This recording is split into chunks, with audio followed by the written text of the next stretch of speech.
பென்யமீனுக்கு மட்டும் பங்கு 5 மடங்காக கொடுக்கப்பட்டிருந்துச்சு.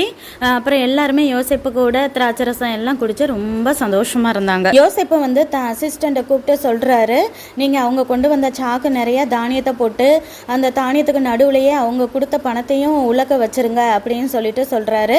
அதே போல் அவங்கள லாஸ்ட்டு தம்பி வந்தான் இல்லையா, பென்யமீனுடைய சாக்கில் தானியமும் அந்த பணத்தையும் போட்டுட்டு என்னுடைய இந்த வெள்ளி ஜூஸ் குடிக்கிற கப்பையும் உலக்க போட்டுருங்க அப்படின்னு சொல்லிட்டு சட்டலை போடுறாரு. அந்த அசிஸ்டண்ட்டும் அதே மாதிரி செய்கிறாரு. அந்த சகோதரர்கள்லாம் பட்டணத்தை விட்டு புறப்பட்டு கொஞ்சம் தூரம் போன உடனே யோசேப்பை வந்து அந்த அசிஸ்டண்ட்டை நான் சொன்ன மாதிரியே செய்யுங்கன்னு சொல்லிட்டு சொல்லும் போது அந்த அசிஸ்டண்ட்டை நிறைய ஆட்களை கூப்பிட்டு ஃபாலோ பண்ணி போய் அந்த சகோதரர்கள் எல்லாரையும் பிடிச்சிட்டு சொல்கிறாரு, எங்கள் எஜமான் யோசேப்பு உங்களுக்கு எவ்வளோ நன்மை செஞ்சார், அப்படிப்பட்ட நன்மைக்கு இப்படி ஒரு தீமையை செஞ்சுருக்கீங்களே, அவர் குடிக்கிற ஜூஸ் கப்பை போய் வெள்ளினால் செஞ்ச கப்பை போய் தூக்கிட்டு வந்துட்டீங்களே, அது அவருக்கு தெரியாதா?